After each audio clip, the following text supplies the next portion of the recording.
Hello everyone, welcome to Study Smart. I am Suman Yadav. आज हम पढ़ेंगे न्यूरॉन के बारे में। नर्वस सिस्टम में एक बेसिक टॉपिक आता है आपका न्यूरॉन, है ना।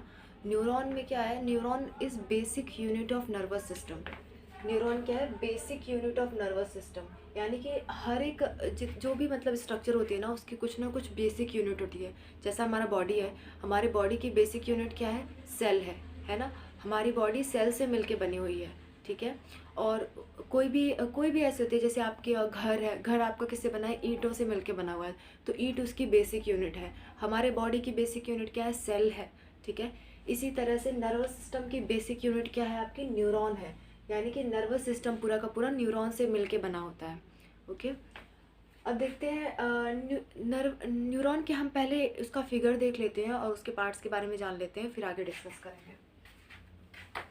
न्यूरॉन में आपको तीन मेन पार्ट याद रखने होते हैं। एक होता है आपका डेंड्रॉन, दूसरा होता है साइटॉन, तीसरा होता है आपका एक्सॉन, ठीक है। डेंड्रॉन, साइटॉन, एक्सॉन, ये तीन आपके मेन पार्ट होते हैं किसी भी न्यूरॉन के, ठीक है।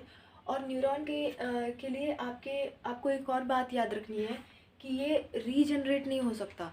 जैसे हमारी बॉडी की सेल्स होती हैं, डैमेज हो जाती हैं, रीजनरेट कर जाती हैं, फिर से नई सेल बन जाती हैं, लेकिन नर्वस सिस्टम में ऐसा नहीं होता। नर्वस सिस्टम एक बार डैमेज हुआ तो आपका दोबारा रीजनरेट नहीं करता है, ठीक है। तो कौन सी सेल्स आपसे पूछेगा कि कौन सी सेल्स रीजनरेट नहीं होती हैं, तो वो होगा आपका नर्वस सेल, या फिर कह सकते हो आप न्यूरॉन, ठीक है। न्यूरॉन का दूसरा नाम आप कह सकते हो, ये होता है नर्व सेल।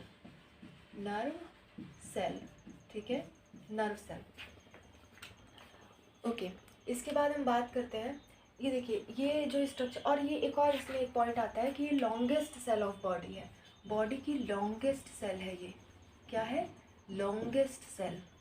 लॉन्गेस्ट सेल क्या होती है? न्यूरॉन होती है। न्यूरॉन, नर्व सेल या फिर कह लो नर्व सेल। और लार्जेस्ट सेल क्या होता है?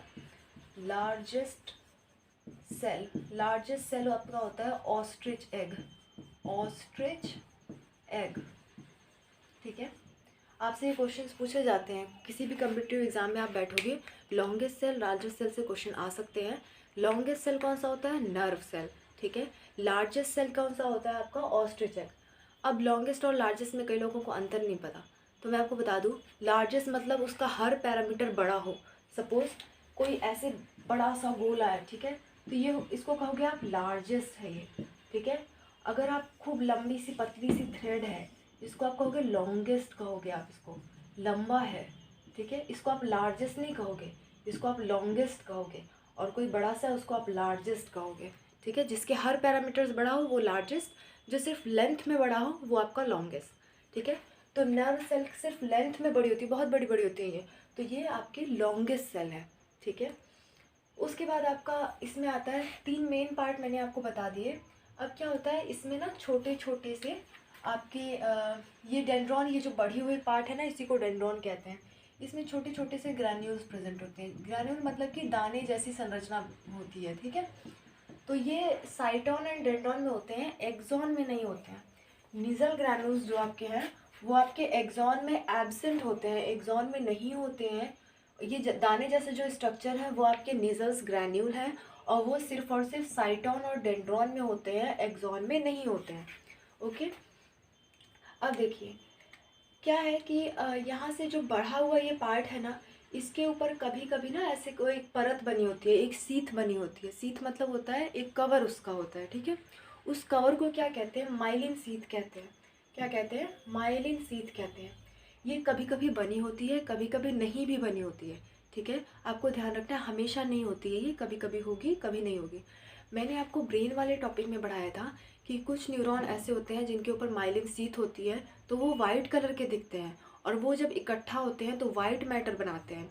जब अनमाइलिनेटेड न्यूरॉन, यानी कि जिसमें ये सीथ जो आपको एक्स्ट्रा एक्स्ट्रा दिख रहा है ना, ये जो आपको एक्स्ट्रा एक्स्ट्रा छोटा छोटा दिख रहा है, तो जब ऐसे नहीं प्रेजेंट होते ना, ये सीथ नहीं प्रेजेंट होती, तो ये नर्व कैसा दिखता है? ग्रे दिखता है, ठीक है, ग्रे दिखता है। इसका हर पार्ट, अगर इसका एक्युमुलेशन होगा, ये कहीं इकट्ठा होगा तो ग्रे दिखेगा, ये कहीं इकट्ठा होगा ग्रे दिखेगा, ठीक है। डेंड्रॉन, अगर ये डेंड्रॉन, इसके जो पार्ट है, बड़े हुए पार्ट, ये बहुत लंबे लंबे होते हैं, मैंने छोटे से बना रखे हैं, ये लंबे लंबे भी हो सकते हैं, वो कहीं इकट्ठा होंगे, उस वजह से भी ग्रे होगा। अगर एक्सॉन है आपका बिना माइलिन सीथ के, वो भी कहीं इकट्ठा हुआ रहेगा किसी टिश्यू में। टिश्यू में क्या होता है, कई सारे सेल्स इकट्ठा होते हैं ना, तो मैं उसी की बात कर रही हूँ कि कई सारे सेल्स अगर इकट्ठा है उसमें इसका ये अनमाइलिनेटेड वाला पार्ट इकट्ठा है तो वो ग्रे कलर का दिखेगा। लेकिन अगर माइलिनेटेड पार्ट इकट्ठा है, ये पूरा पार्ट इकट्ठा है और इस पर माइलिन कवर भी चढ़ा हुआ है, तो वो पार्ट आपका वाइट कलर का दिखेगा। मैंने आपको ब्रेन में इसलिए ग्रे मैटर और वाइट मैटर पढ़ाया था। अब आपको समझ में आ गया होगा ग्रे मैटर वाइट मैटर, है ना। ग्रे मैटर में डेंड्रॉन इकट्ठा हो सकते हैं और साइटोन इकट्ठा हो सकता है और अनमाइलिनेटेड एक्सॉन इकट्ठा हो सकता है, ठीक है। माइलिनेटेड अगर सॉरी वाइट मैटर अगर कोई है तो उसमें सिर्फ और सिर्फ माइलिनेटेड एक्सॉन इकट्ठा होगा तभी वाइट मैटर बनेगा। ओके, अब क्या है, अब आपका आता है नोड्स ऑफ रैनवियर। ये क्या चीज़ है, देखना, ये जो माइलिन शीथ होती है ना, ये कुछ इस तरह से होती है। सपोज करो आप ये एक नर्व है, ठीक है। ऐसे मैं ऐसे लिटा के दिखा रही हूँ, ठीक है। इसको ऐसे लिटा के दिखा रही हूँ मैं, ऐसा नर्व है, इसके किनारे ये सेल है, ये वाली जो सेल है ना, इसको मैं ऐसे दिखा रही हूँ, ये सेल है यहाँ पे। ये सेल क्या करती है, इसके किनारे किनारे ना परत बनाती है, कई सारी परत बनाती है, कई सारी बनाती है, ठीक है। ये जो आपको यहाँ पे एक ऐसा दिख रहा है ना, ये ऐसे गोल सा, सपोज ये ऐसे है, इसके किनारे किनारे कई सारी परत बनी हुई है। इसका मतलब ये है, ये वाला जो आपको दिख रहा है, इसके किनारे किनारे कई सारी परत बनी हुई है। कुछ कुछ दूरी पे ये बनी होती है, मतलब कुछ दूरी बीच में गैप होता है इन परत के बीच में, ठीक है। उस गैप को ही हम कहते हैं नोड ऑफ रैनवियर। क्या कहते हैं, नोड ऑफ रैनवियर, ठीक है। इसके देखना, इसके किनारे किनारे सेल्स पाई जाती हैं। सेल्स, वो सेल क्या करती है, इसके सराउंडिंग में कई सारे शीथ बनाती है, कई सारे लेयर बनाती है। उन लेयर्स को कहा जाता है माइलिन शीथ, और वो लेयर वाइट कलर की होती है जिसकी वजह से एक्सॉन वाइट दिखने लगता है, ठीक है। और ये लेयर कंटिन्यूस नहीं होती है, डिसकंटिन्यूस होती है, कहीं कहीं पे गैप होता है इसमें। जो गैप होता है उस गैप को हम कहते हैं नोड्स ऑफ रैनवियर, ठीक है, नोड्स ऑफ रैनवियर। और क्या इसमें बचा, और देखना, इसका जो साइटोन का टेल वाला पार्ट होता है, मतलब जो उसकी पूंछ वाला पार्ट होता है, टेल मतलब क्या, उसका लास्ट वाला पार्ट, ठीक है। लास्ट पार्ट को क्या कहते हैं, टीलोडेंड्रिया, टीलोडेंड्रिया, ठीक है। और उसके बाद ये क्या होता है, यहाँ पे ये लास्ट में छोटा सा नॉब जैसा गोल गोल स्ट्रक्चर बनाता है, इस स्ट्रक्चर को कहते हैं साइनेप्टिक नॉब। नॉब मतलब कि छोटा सा गोल गोल सा स्ट्रक्चर, साइनेप्टिक नॉब। अब इसे साइनेप्टिक क्यों कह रहे हैं ये मैं आपको अच्छे से बताऊंगी अभी इसको पेंडिंग रखते हैं, ठीक है, अभी इसको रोके रहते हैं। तो ये फिगर वाला पार्ट आपका क्लियर हो गया। अब आते हैं types of neuron. Types of neuron क्या है आपका, टाइप्स मतलब कि कितने उसमें डेंड्रॉन और कितने एक्सॉन हैं, इस बेसिस पे न्यूरॉन को डिवाइड किया गया है। कौन कौन से में, यूनिपोलर। यूनिपोलर मतलब उसमें सिर्फ और सिर्फ एक्सॉन है, कोई भी डेंड्रॉन नहीं है, मतलब कुछ ऐसा दिखता है, ये कुछ ऐसा नर्व फाइबर दिखता है, ठीक है, ऐसा कुछ दिखता है। इसमें देखो एक भी ये वाले मैंने बना रखे हैं ना, ये डेंड्रॉन है, इसमें एक भी डेंड्रॉन नहीं है, तो ये क्या हो गया, यूनिपोलर हो गया, ठीक है। बाईपोलर मतलब कि कुछ ऐसा, बाईपोलर मतलब कि ये एक एक्सॉन है और एक ही डेंड्रॉन है, एक डेंड्रॉन है एक एक्सॉन है, तो कहेंगे बाईपोलर। मल्टीपोलर मतलब कई सारे डेंड्रॉन है एक एक्सॉन है, एक्सॉन हमेशा हमेशा एक रहेगा, कभी एक से ज़्यादा नहीं हो सकता, डेंड्रॉन की संख्या बढ़ती घटती रहती है, ठीक है। तो इस बेसिस पे इनको डिवाइड किया गया है न्यूरॉन को। अब देखना, यूनिपोलर कहाँ पाए जाते हैं, यूनिपोलर जो होता है वो सिर्फ और सिर्फ आपके एम्ब्रियोनिक स्टेज में पाए जाते हैं, मतलब कि जब माँ के पेट में बच्चा होता है तभी सिर्फ यूनिपोलर न्यूरॉन पाए जाते हैं, और कभी नहीं पाए जाते, यानी कि अभी हम में नहीं पाए जाते यूनिपोलर। बाईपोलर सिर्फ और सिर्फ रेटिना में पाए जाते हैं। आपने आई का स्ट्रक्चर कभी पढ़ा होगा, रेटिना पढ़ा होगा। आई में क्या होती है, 3 लेयर होती हैं, तो सबसे अंदर वाली जो लेयर होती है उसको रेटिना कहते हैं, उसी पे आपकी इमेज बनती है, जो भी चीज़ आप देखते हो उसकी इमेज आपकी रेटिना पे बनती है, आपने ज़रूर पढ़ा होगा ये चीज़। तो रेटिना जो बने होते हैं, रेटिना के ऊपर जो नर्व सेल्स होते हैं, वो सेंस करने वाले सेल्स होते हैं, वो बाईपोलर होते हैं, ठीक है, वो बाईपोलर होते हैं, मतलब उसमें एक डेंड्रॉन होता है एक एक्सॉन होता है, ठीक है। मल्टीपोलर मतलब, मल्टीपोलर देखिए बॉडी के हर एक सेल में लगभग की, मतलब जो भी नर्व सेल्स हैं इनको छोड़ के लगभग सब में मल्टीपोलर ही पाया जाता है, लेकिन सबसे ज़्यादा मात्रा में कहाँ पाया जाता है, सेरिब्रल कॉर्टेक्स में, ठीक है, सेरिब्रल कॉर्टेक्स। ये तीनों आपके एनसीईआरटी में दे रखे हैं, इसको आपको अच्छे से याद रखना है, कभी भी क्वेश्चन इससे आ सकता है। ओके, अब आ गया आपका टाइप्स ऑफ एक्सॉन। एक्सॉन का मैंने जैसे कि बताया कि एक्सॉन या तो माइलिनेटेड होगा, मतलब उसके ऊपर सीथ प्रेजेंट होगी, या तो नहीं होगी। इस बेसिस पे उसको दो टाइप में डिवाइड किया गया है, एक माइलिनेटेड, एक नॉन माइलिनेटेड। ठीक है, अब जब मैंने लास्ट क्लास में आपको पढ़ाया था कि PNS और CNS ये सब चीज़ें मैंने आपको पढ़ाई थी। ठीक है, PNS मतलब पेरीफेरल नर्वस सिस्टम, CNS मतलब सेंट्रल नर्वस सिस्टम। तो PNS में क्या होता है, PNS पेरीफेरल नर्वस सिस्टम में क्या होता है, माइलिन सीथ बनाने वाले सेल्स को कहते हैं स्वान सेल्स। क्या कहते हैं, स्वान सेल्स। PNS में माइलिन सीथ कौन बनाता है, स्वान सेल। और CNS में कौन बनाता है, ओलिगोडेंड्रोसाइट सेल, ओलिगोडेंड्रोसाइट सेल। ठीक है, PNS में कौन बनाता है, स्वान सेल। CNS में कौन बनाता है, ओलिगोडेंड्रोसाइट सेल। ठीक है, अब देखना एक PNS में एक पॉइंट आता है कि मैंने कह दिया स्वान सेल है, माइलिन सीथ बना रहा है। ठीक है, तो आप कहोगे जिसमें माइलिन सीथ नहीं है उसमें स्वान सेल नहीं है, ऐसी बात नहीं है। PNS में क्या होता है, स्वान सेल दोनों टाइप की एक्सॉन्स में प्रेजेंट होता है, चाहे उसमें माइलिन सीथ हो या ना हो। ठीक है, अब माइलिन सीथ जिसमें है उसमें कुछ अदर रिसेप्टर्स भी होते हैं जिसकी वजह से माइलिन सीथ वहाँ पे बन पाती है। लेकिन जो दूसरा है, जो नॉन माइलिनेटेड है, उसमें स्वान सेल्स तो है लेकिन उसमें कुछ रिसेप्टर्स एब्सेंट होते हैं जिसकी वजह से माइलिन सीथ नहीं बन पाती। तो आपको याद रखना है कि PNS में स्वान सेल प्रेजेंट होते हैं, चाहे PNS के कोई भी हो, यानी कि PNS में कोई भी न्यूरॉन हो, चाहे माइलिनेटेड हो चाहे नॉन माइलिनेटेड हो, सब में स्वान सेल प्रेजेंट होगा। ठीक है, और अगर वो माइलिन सीथ बना रहा है तब तो है ही, नहीं भी बना रहा है तब भी है। ठीक है, और ये आपको याद रखना है। एक और क्वेश्चन आपको याद रखना है कि PNS में कौन बनाता है, स्वान सेल। CNS में कौन बनाता है, oligodendrocyte cell. Schwann cell PNS की हर एक न्यूरॉन में होगा लेकिन CNS में एब्सेंट होगा। स्वान सेल CNS में नहीं होता है, सिर्फ और सिर्फ PNS में होता है। ठीक है, ओके, अब आते हैं ये साइनेप्टिक नोब वाली बात पे, है ना। तो मैं इसको थोड़ा सा रब करती हूँ, इसको थोड़ा सा रब करती हूँ। देखना साइनेप्टिक नोब क्या है, यहाँ पे मान लीजिए एक ही सेल अकेले तो न्यूरॉन रहेगा नहीं, किसी से जुड़ा हुआ रहेगा ना, तो ये जोड़ने का काम करता है। ये साइनेप्टिक नोब क्या होगा, यहाँ पे मान लीजिए ये कोई ये एक सेल हो गई नर्व सेल, दूसरी यहाँ पे फिर से बनी होगी डेंड्रॉन का कुछ ऐसा स्ट्रक्चर। तो मैंने यहाँ पे ऐसा बना दिया, एक्चुअली में ये ऐसा कुछ स्ट्रक्चर होता है। ठीक है, इसके टिप पे ऐसा स्ट्रक्चर होता है, फिर ये ऐसे ऐसे बना दिया मैंने।